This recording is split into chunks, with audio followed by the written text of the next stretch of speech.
రీసెంట్గా YS Jagan I-PAC టీంతో YCP 2019 కంటే ఎక్కువ సీట్లు సాధిస్తుందని ధీమాగా చెప్పుకొచ్చారు. జగన్ నేరుగా తమ విజయం గురించి చెప్పడంతో వైసీపీ ఇతర నేతలు సైతం తమ గెలుపు ఖాయమని చెప్తున్నారు.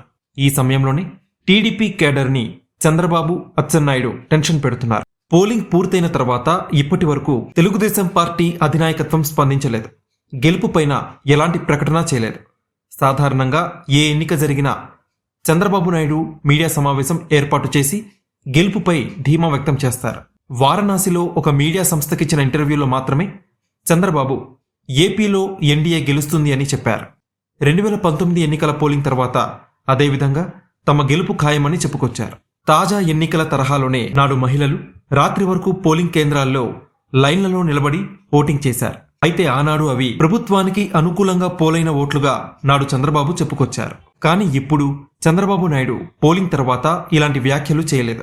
పార్టీలో ఇప్పుడు ఈ వ్యవహారం చర్చగా మారింది. చంద్రబాబు నాయుడు, లోకేష్ విదేశాల్లో ఉన్నారు. పార్టీ ఏపీ అధ్యక్షుడిగా ఉన్న అచ్చెన్నాయుడు సైతం తమ గెలుపు ఖాయమంటూ ఒక్కసారి కూడా మీడియా ముందుకు రాలేదు.